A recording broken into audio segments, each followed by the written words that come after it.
Nós somos a primeira igreja batista em Itapevi. Que a mensagem a seguir possa abençoar sua vida.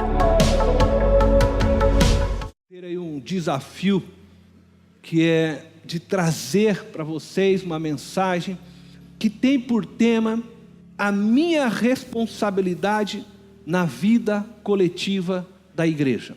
Então eu vou repetir: a minha responsabilidade na vida coletiva da igreja.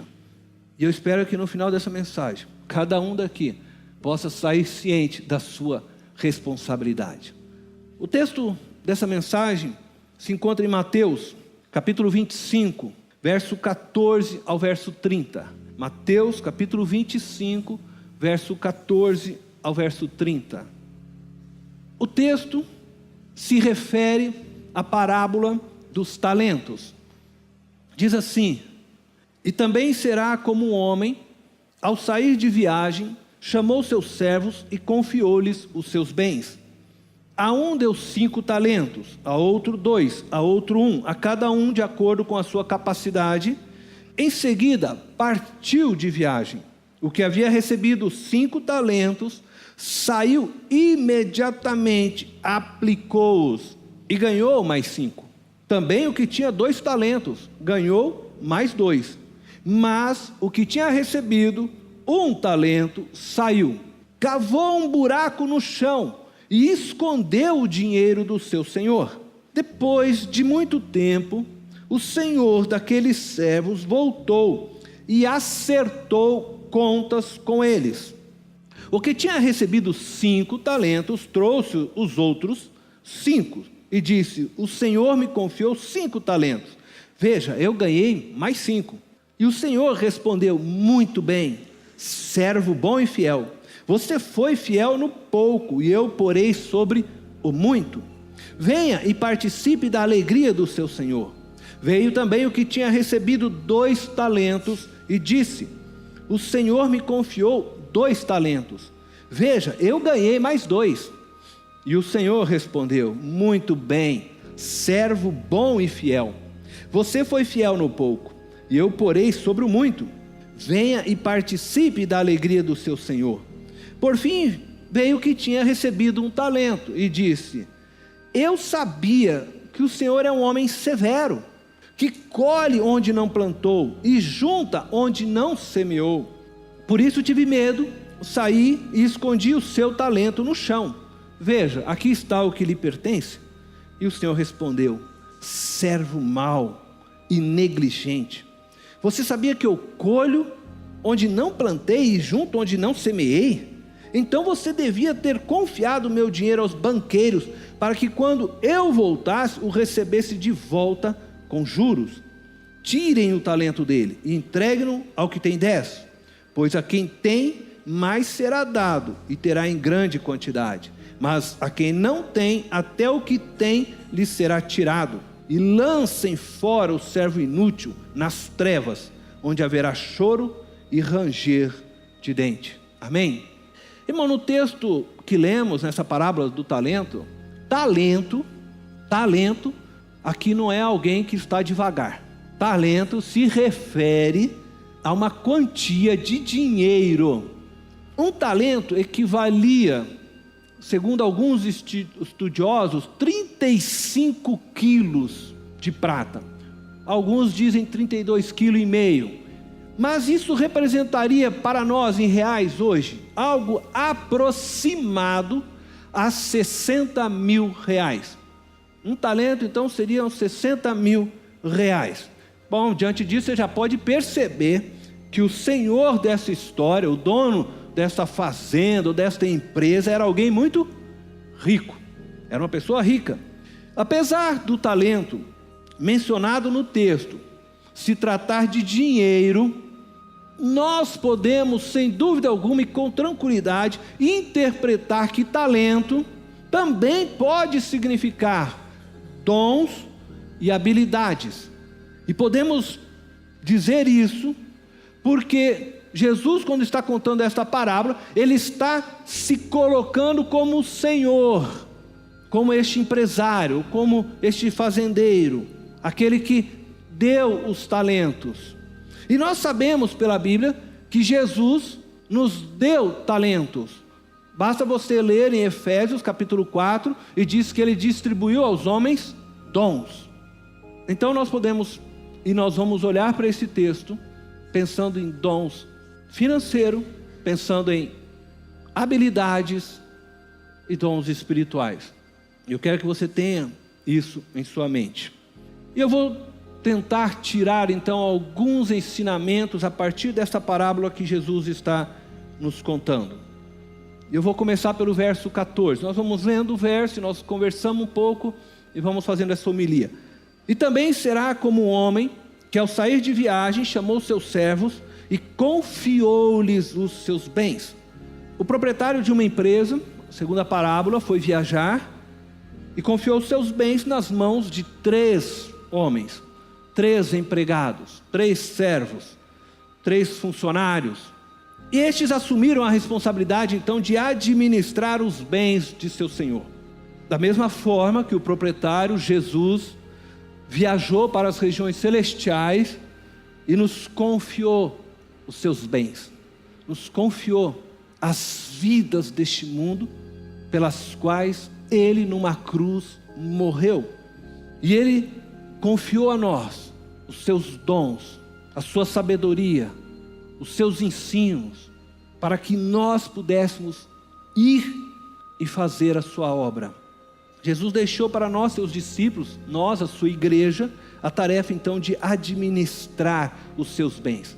E por isso a Bíblia diz que nós somos o que? Cooperadores. Nós cooperamos. Por isso Jesus diz: vão em meu nome. Eu estou confiando em vocês, eu estou delegando a vocês a minha autoridade, o meu poder, para que vocês exerçam essa autoridade e vocês continuem a missão que eu fiz. E hoje eu não vou falar da missão, pois nós falamos isso no domingo passado, e nós vimos que a nossa missão é estabelecer o que? O reino de Deus. Se você deseja saber mais sobre a missão da igreja, então eu quero convidar você a visitar nosso canal no YouTube. Você entra lá, escreve PIB, entra no YouTube, tem aquela lupa lá no YouTube, você escreve lá PIB Itapevi. Você entra no canal, você faz sua inscrição e você vai conseguir acompanhar as séries de mensagens que estão sendo pregadas. Nós vamos entrar e nós então não vamos falar da missão, nós vamos apenas olhar o que Deus está querendo nos ensinar com capacidade, habilidades, dons.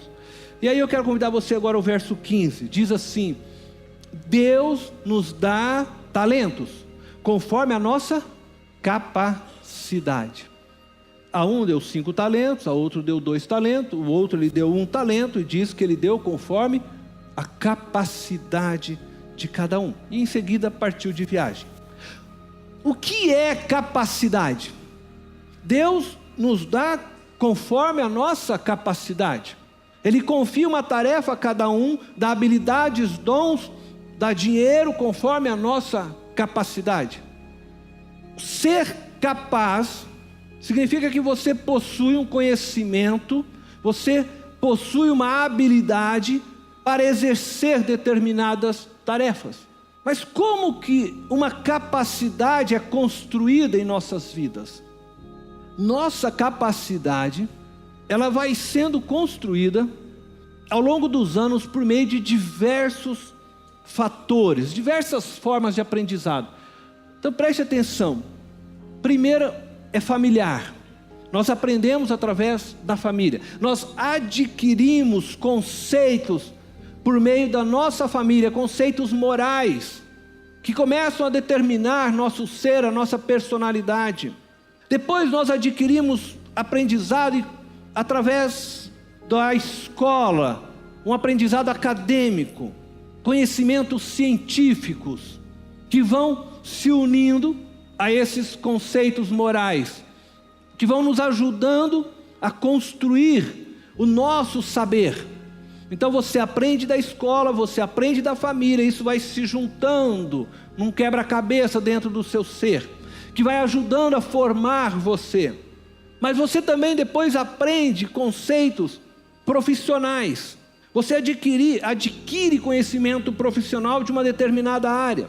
E quanto mais você vai entrando numa determinada área, profissionalmente você vai se especializando, você aprende através da faculdade, você aprende no exercício dessa atividade, você vai aumentando agora a sua capacidade, mais conceitos, mais aprendizado. Agora você vai unindo moral, aquilo que você aprendeu acadêmico, com aquilo que você faz. Mas aí você vem à igreja, você aprende conceitos sobre Deus, conceitos e valores de Deus, um aprendizado religioso, que também vai entrando dentro de você e vai construindo o seu ser. Mas também tem os fatores da vida, as experiências da vida. Nós adquirimos também, por meio das experiências, aprendizado.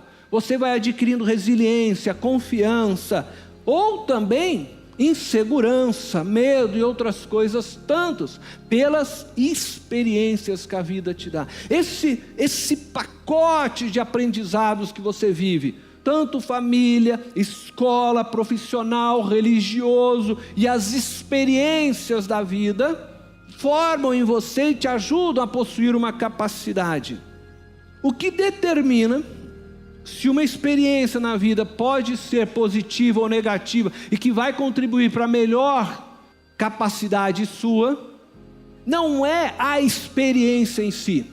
Porque todos nós vivemos experiências negativas na vida, todos nós vivemos experiências doloridas na vida, todos nós perdemos entes queridos, todos nós enfrentamos muitas vezes dentro dos nossos lares pessoas sofrendo com câncer, todos nós passamos por muitas vezes desempregos, todos nós levamos puxões de um chefe de vez em quando, todos nós de vez em quando saímos, batemos o carro, somos roubados, todos estamos sujeitos às circunstâncias da vida.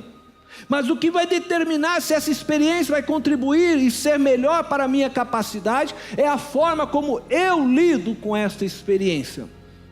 Bom, este conjunto todo, ao longo da vida, desperta em nós uma paixão por alguma área, por alguma coisa.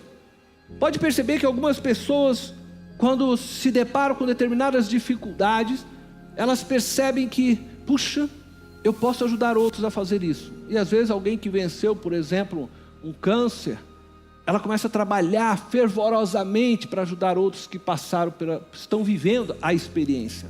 Algumas pessoas que tiveram um filho que sumiu, elas abraçam essa causa, vestem a camisa, criam sites, ONGs, para ajudar mães, pais que também tiveram seus filhos perdidos, porque a experiência despertou nela algo, e uma paixão por aquilo, para socorrer outros.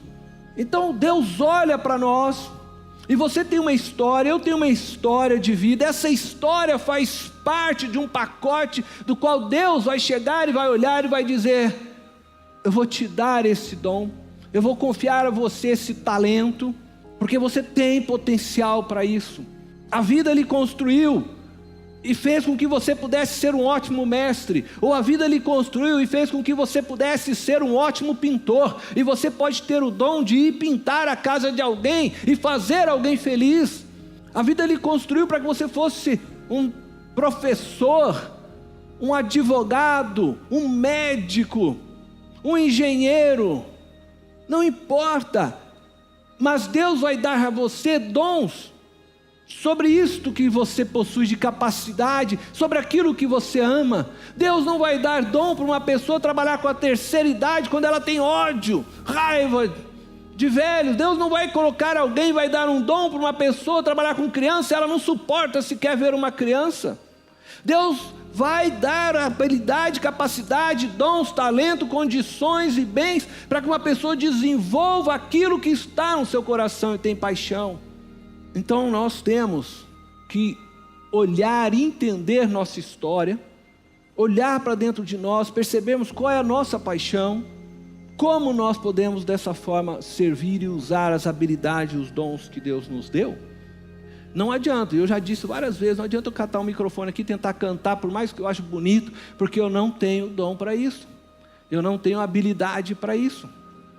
E não adianta. Por quê? Porque ainda que eu ame, eu sei que na hora que eu começar a cantar, vocês vão embora. E aí eu já vou saber que não é o meu dom.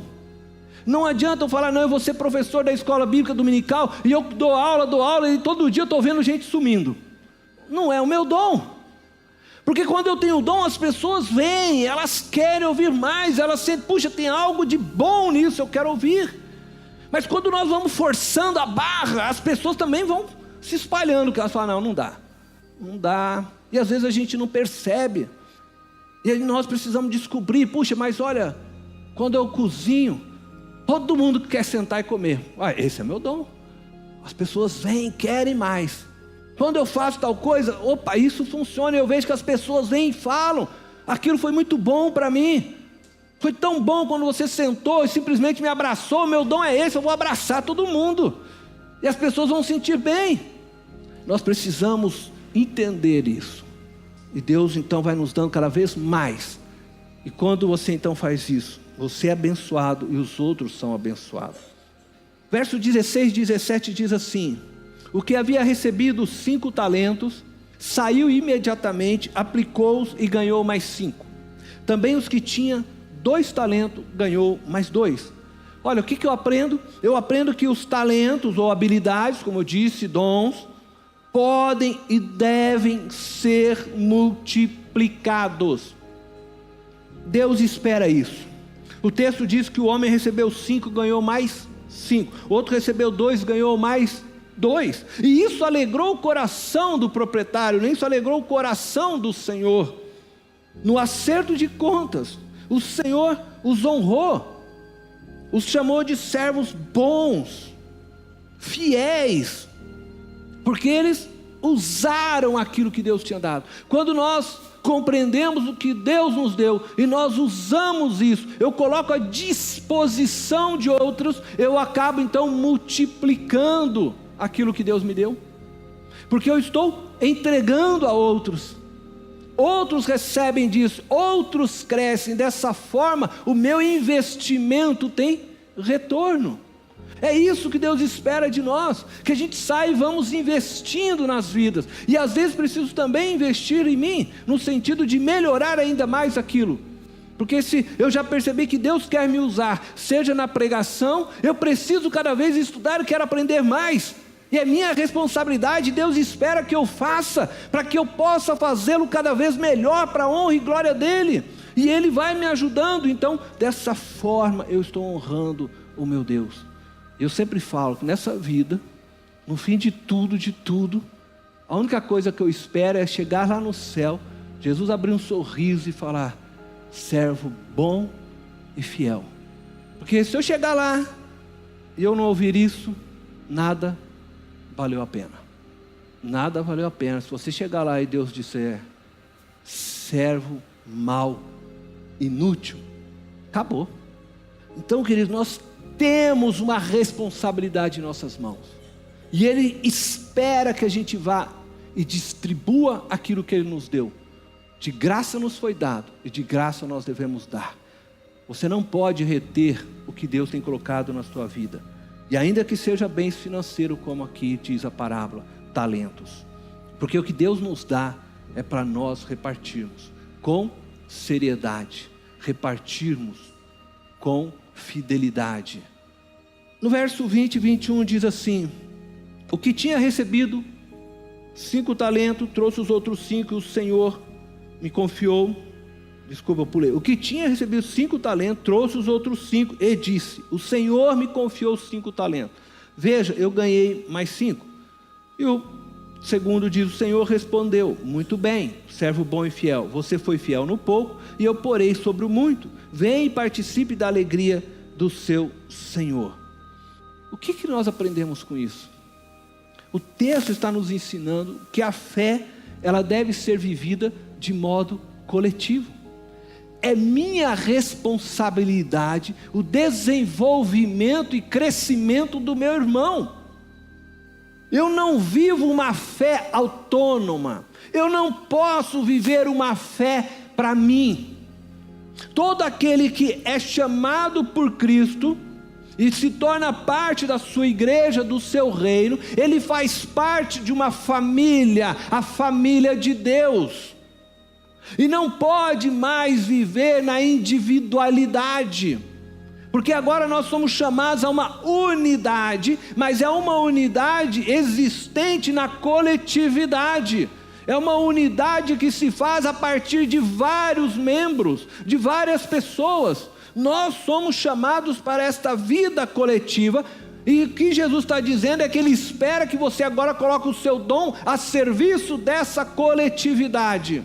Então, na medida que eu uso o meu dom, eu estou ajudando o corpo de Cristo a crescer, eu estou ajudando a igreja de Cristo a alcançar aquilo que é o seu propósito, a fim de que todos cheguemos à estatura e à plenitude de Cristo Jesus.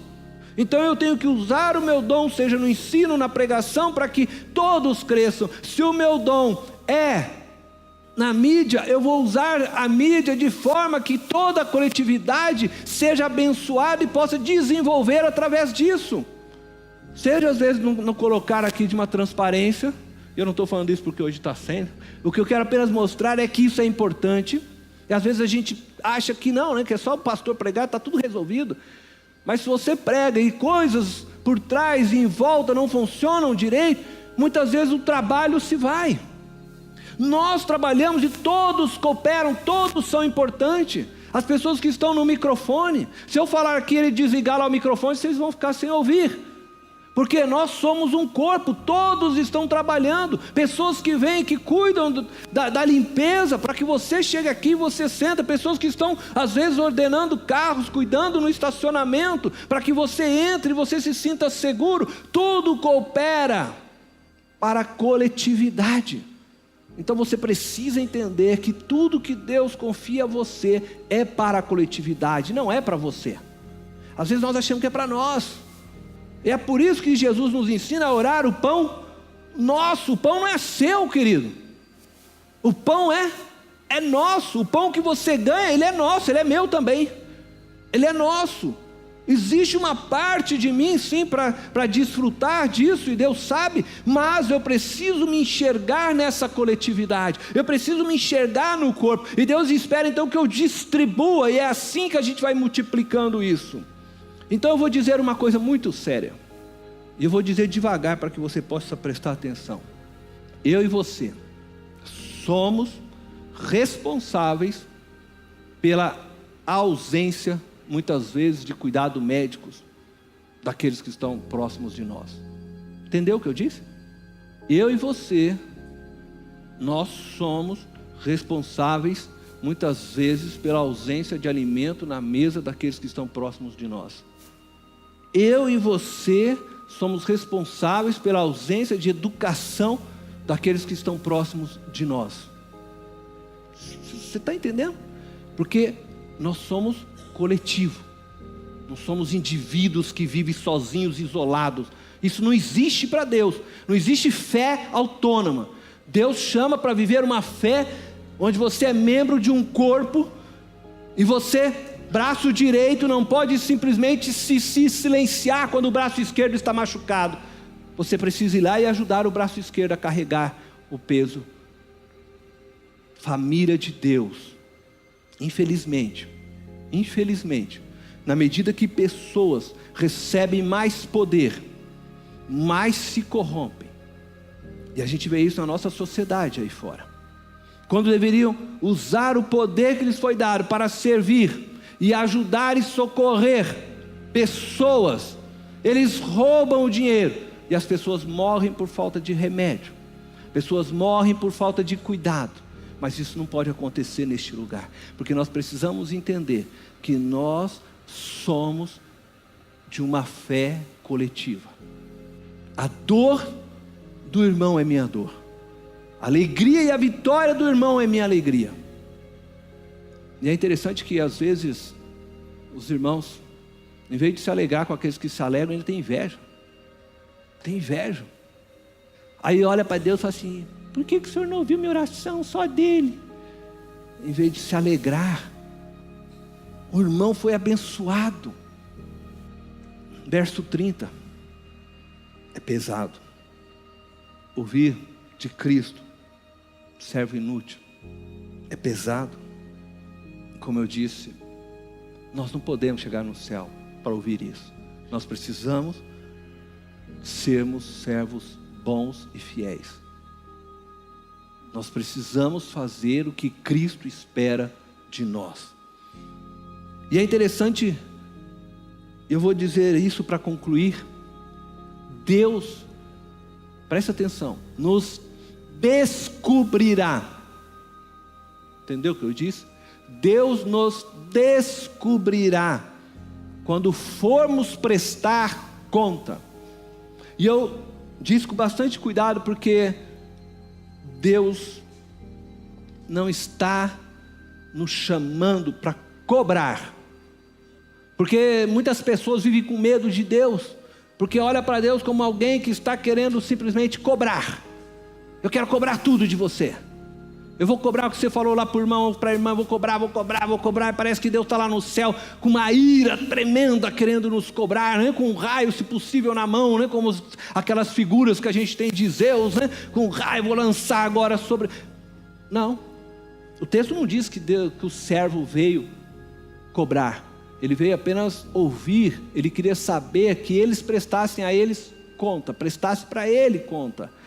Prestar conta é o reconhecimento que nós não estamos sob nossa direção.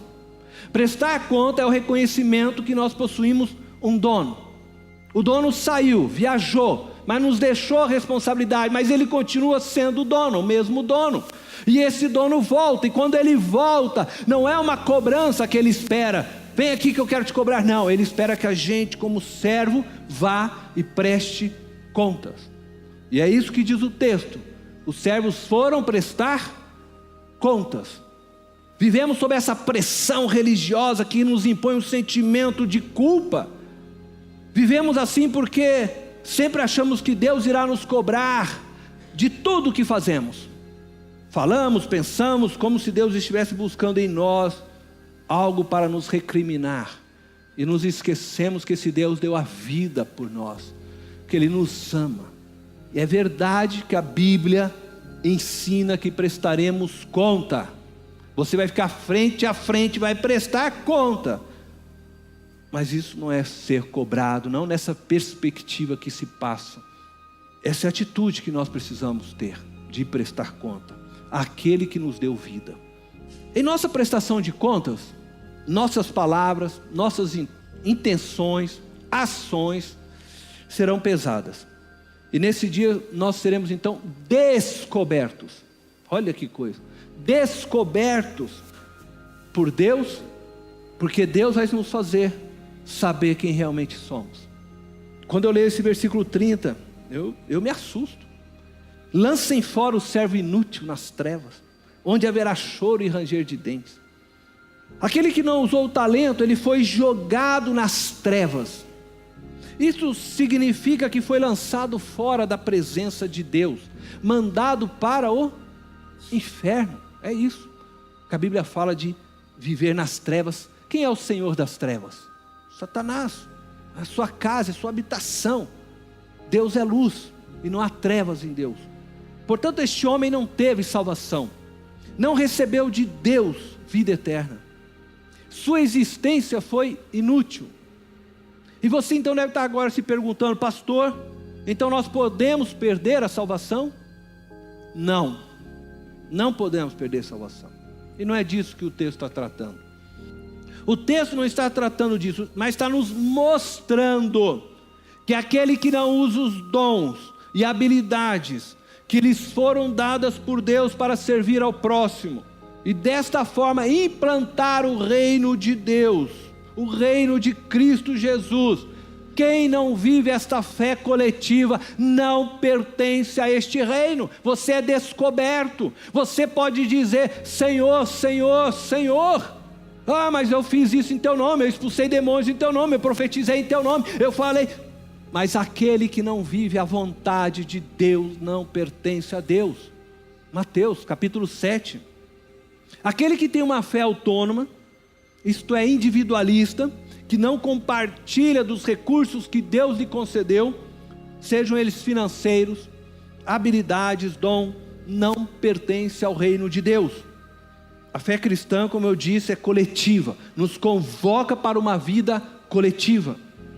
A unidade que Cristo deseja e tanto orou está na coletividade. E essa unidade se faz de fato quando vivemos compartilhando tudo que nos é doado, tudo que nos foi dado.